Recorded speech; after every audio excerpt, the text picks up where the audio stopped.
কিন্তু আপনারা ভয় পাবেন না, হার মধ্যে যেহেতু অনেক অন্যায় কথা আছে, আপনি বুঝে শুনে ভোট দেন।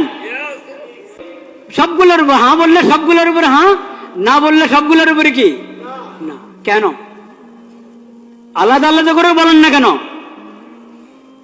এখন তো মানুষকে মুসিবতে ফেললেন। সে আপনার 4 কথা বা 5 কথা বা যত কথাই আছে, কথার কোনোটার সাথে একমত, কোনোটার সাথে কিনা একমত না। আলাদা আলাদা থাকলে সে আলাদা আলাদা উত্তর দিত, একটা দিত হ্যাঁ, একটা দিত না। এখন আপনি তাকে বাধ্য করলেন, হ্যাঁ বললে সবগুলোর উপরে বলো, না বললে সবগুলোর উপরে বলো। আমি তো সবগুলোর উপরে হ্যাঁ বলতে পারছি না, আমি তো সবগুলোর উপরে নাও বলতে পারছি না। কেন আমাকে বাধ্য করা হলো?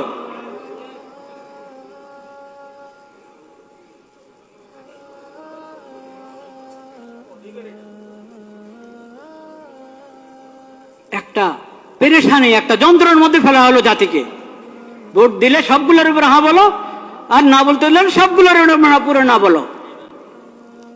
কিন্তু আপনারা ভয় পাবেন না, হার মধ্যে যেহেতু অনেক অন্যায় কথা আছে, আপনি বুঝে শুনে ভোট দেন। এই কথা কখনো ভাববেন না, এসব প্রতারণাতে আসবেন না যে নাতে ভোট দিলে দেশের উন্নতি রুখে যাবে, দেশের উন্নতি বাধাগ্রস্ত হবে, কখনো না।